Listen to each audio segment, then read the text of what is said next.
You submit a request to fix a dripping tap.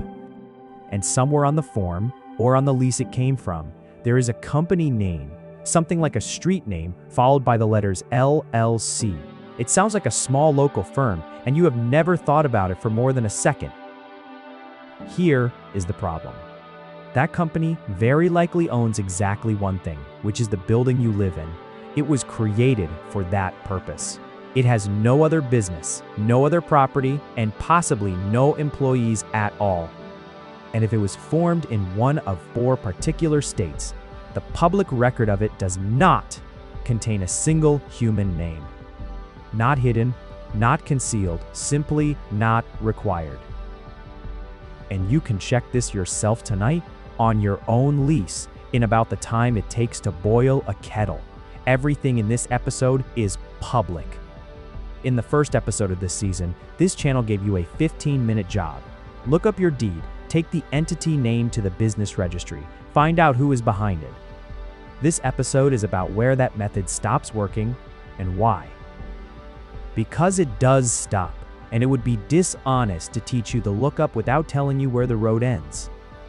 One of those 4 states will not give you a name, no matter how correctly you do the lookup. It is not the one people assume, and the reason is stranger than secrecy. This is Policy Unpacked, where we read the documents that decide things and show you where to find your own. Scope, and this one matters more than usual. This describes United States business entity law, which varies by state and changes over time. Nothing in this episode is legal advice. It is also not instructions for forming a company, and this episode is deliberately not going to give you any, because the internet already has approximately 10,000 articles doing that, and every one of them is trying to sell you a filing service. This one is written for the other side of the same document. The person who has just read a company name on a lease and would like to know what it is. And one more thing, which is a request rather than a disclaimer. The point of this episode is to help you understand the structure. It is not to help anybody find and contact a private individual. Those are different activities, and only one of them is what this channel is for. Start with the legitimate reason, because there is one, and skipping it would give you a false picture. Imagine somebody owns 3 small apartment buildings, held personally in their own name. Someone slips on an icy step at the first building and is seriously injured. They sue. The claim exceeds the insurance cover. Because all 3 buildings are held by the same person, all 3 are potentially exposed to that judgment. So, is that person's savings, and in some circumstances, their own home. Now hold each building in its own limited liability company.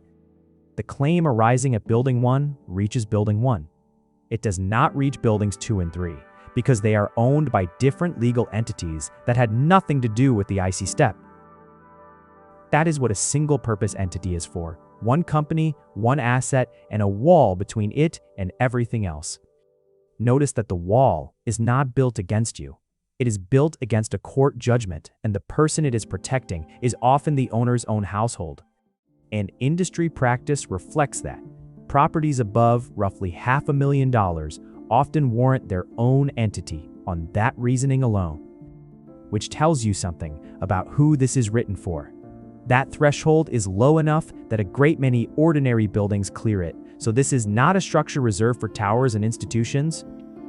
So far, this is straightforward risk management, and if the episode stopped here, you would think the structure was simply sensible. The complication is that the wall does not only face one direction, that second direction is the part almost nobody mentions, and it is the reason a court order against your landlord may still leave you exactly where you started. There is also a variant worth knowing the name of, because you will see it on deeds. A series, LLC. A series, LLC. That is a single-parent company containing multiple internal series, each holding its own property, each with liability isolated from the others. It achieves the separation at lower cost than forming a separate company for every building, which means a portfolio of 40 buildings can sit inside one filing with 40 walls inside it.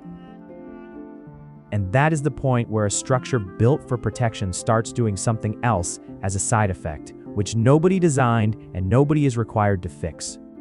Because a wall that stops a claim at building 1 from reaching building 2 also stops you, standing in building 1, from seeing that building 2 exists. So why is the company that owns a building in Ohio registered in Delaware? 2 reasons, and the first one is boring and genuine. Delaware has spent a very long time building business entity law and a court system to interpret it. For companies with complicated ownership arrangements, that predictability is worth something real. It is why an enormous number of American companies of every kind are registered there. The second reason is the one that matters for you. Delaware is one of 4 states that does not require member or manager names in the public LLC filing. The others most commonly used the same way are Wyoming, New Mexico, and Nevada. So here's what actually happens when you run a search on the Delaware Division of Corporations Entity Database, which anyone can do for free right now. You get the entity name, you get the address of the registered agent, and you get the formation date. That is the list. There is no fourth line. No member, no manager, no owner, no human being of any description. And it is worth being clear about what that means for you, because people misread it in a very particular way. You have not been denied anything. There is no form you failed to fill in, no fee that would unlock a fourth line, and no office you can visit to ask for the rest. The rest was never collected. The state did not gather those names and decide to withhold them. It never asked for them in the first place. And the registered agent is worth understanding because it is the part that most often confuses people. A registered agent is a party legally designated to receive official documents on behalf of a company. Many companies use a commercial registered agent service, and one such service can be the agent for tens of thousands of separate entities. So the address you find is frequently a building full of filing cabinets belonging to a company that has never seen your apartment and is not your landlord in any sense. And that is not a trick either. Somebody has to be legally reachable for official documents, and paying a professional service to do it is ordinary business administration. A small business in your own town probably uses one. There is a second thing the service does, though, and it is the reason many owners choose one. Whatever address goes on that filing becomes public. Using a commercial agent means the address in the record is an office and not the house the owner sleeps in. Which sets up the harder question, and we need one more piece of law on the table before it makes sense. It is called a charging order, and it decides what happens when somebody finally wins. So when you look up your building and find an address that clearly is not your landlord's, you are not looking at evasion. You are looking at somebody who did not want their home address on a page that anybody in the world can load for free. Which is where the 15-minute job from episode 1 comes to a very specific stop. And it is worth being precise about what that stop actually means. So let us be honest about the limit, because this channel would rather tell you the boundary than pretend there isn't one. If your building is owned by an entity formed in a state that requires ownership disclosure, the lookup works. You find the entity, you find the people, you are done in 15 minutes. If it was formed in one of those 4 states, you find the entity, the agent, and the date, and then the public record simply stops having more to give you. That is not a failure of your search. It is the designed output. And there is a second layer that has nothing to do with anonymity and everything to do with arithmetic. An entity can be owned by another entity. So even in a state with full disclosure, the member listed on the filing might be another company, which has its own filing, which may list another company. There is no rule limiting how many times that can happen. In practice, most chains are short because every layer costs money in filing fees and accounting, and nobody builds one for fun. But short is not the same as transparent. 2 layers is enough for the second one to be in a state that requires no names, and at that point, the length of the chain stops mattering at all. And there is a legal protection in the same body of law that explains why these structures are so durable, which is worth 1 minute because it tells you something about how seriously the shielding is taken. Delaware's LLC statute provides that if a creditor obtains a judgment against somebody who owns an interest in an LLC, the creditor's remedy is what is called a charging order, and that it is their exclusive remedy. In ordinary language, the creditor may become entitled to receive distributions if and when the company makes any. They cannot seize the ownership interest itself, and they cannot force the company to be sold. That applies whether the company has one member or many. This file is not arguing that is wrong. It is a deliberate policy choice made in public by a legislature, and there are respectable arguments for it. It is here because it explains the durability. These are not flimsy arrangements. They are built to hold under pressure, and they do. And durability is the word to keep because it tells you what to expect from the thing you are dealing with. This is not a structure that gives way if the right person complains loudly enough. It was designed by people who assumed somebody would eventually push on it, and it was tested by courts over decades, which raises the obvious question, and it is the one the rest of this episode answers. If the wall holds, what is actually left for you to do? There are 4 markers on a public filing that tell you which kind of owner you are dealing with, without ever giving you a name. 3 of them are free, and 1 is on the deed you already have. So if the trail stops, is the lookup pointless? No, and this is the practical half of the episode, because the entity tells you a great deal even when it will not tell you a name. The formation date. If the entity was formed within a few months of the property purchase, it was almost certainly created for that single property.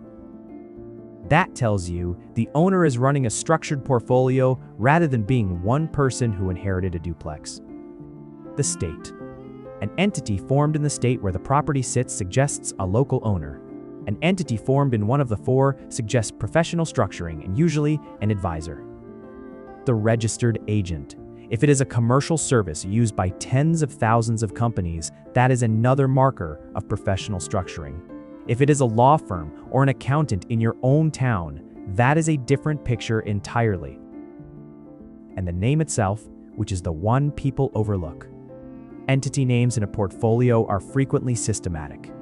If your building is held by something like Maple Street Holdings 2 LLC, it is worth searching the same registry for Maple Street Holdings 1 and 3 and 4.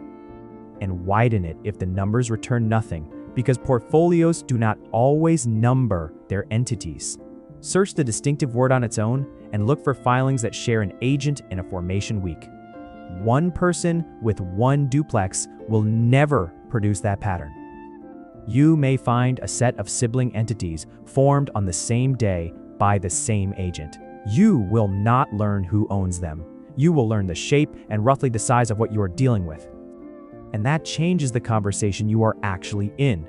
4 sibling entities means your repair request is being handled by somebody with a process. 40 means it is being handled by somebody with a policy, and a policy is a different thing to argue with. And that distinction is the useful one. You are not going to get a name. You are going to get an accurate sense of whether the party on the other side of your lease is a person, a small business, or a portfolio. And there is one more marker, which is the deed itself rather than the entity. Look at what the property last sold for and when. An entity that paid a price consistent with the portfolio acquisition on a date close to its own formation is telling you something about how it was financed, even though no filing will say so. Which changes what is realistic to expect and who it is worth escalating to. 3 steps, 15 minutes. Every record is public and free. Step 1. Your county property record site. Search your address, open the most recent deed, and read the grantee. That is the owner of record. Step 2. Take that exact entity name to the business entity search of the state where it was formed. If the entity name does not say, try the state your property is in first, then Delaware. Note 3 things: formation date, registered agent, and whether any human name appears at all. Step 3. Search the registry for adjacent names in the same family, 1, 2, 3, and so on. Appear, and then stop. If no name appears, that is the answer. It is a complete answer. It is the law working exactly as written, and continuing past that point stops being research. What you now have is genuinely useful. You know whether you are dealing with an individual or a structure, and you know roughly how large that structure is. And that tells you where to put your next hour, which is the part that actually changes your week. If the record points at one person in your own town, a letter is a reasonable thing to write and somebody will read it. If it points at a structure, a letter to nobody is wasted effort. What works instead is the property manager named in your lease, the written record of every request you have made, and whichever local body handles housing complaints where you live. Same building, same problem, two completely different first moves. So what is your landlord? In a great many cases, a company created to own one building, formed an estate chosen for its law rather than its geography, with a public record containing 3 facts and no people. And every part of that is legal, ordinary, and defensible, on grounds that have nothing to do with you. The liability logic is sound. Nobody should lose their home over an icy step at a building they own on the other side of town, and that principle protects small owners at least as much as large ones. What the structure also does, without anybody intending it as its purpose, is remove the possibility of a conversation. Cannot appeal to someone's judgment if there is no someone in the record. You can only work through the operator under the terms of a lease with a company that owns one building and has no face. And that consequence falls unevenly, which is the honest last word on it. A tenant with a written lease and a functioning local court has procedures that work regardless of who owns the entity. A tenant relying on the goodwill of a person they can talk to has just discovered there is no such person, and no procedure was written to replace them. That is not a scandal. It is the shape of the thing, and knowing the shape is worth more than being angry at it. 4 files in, and each one has removed a layer. 1 house, 4 owners. Who sets the price? 3 companies behind a new building, and now the company that owns it, which has no name inside it. But every one of those has been about the building. What about the ground it is standing on? Next file. A property tax bill, and the fact that in some arrangements the land under a house and the house itself are owned by 2 different parties with 2 different contracts, and only one of them is the thing you thought you were buying. This is Policy Unpacked. Subscribe, and we will read the next one.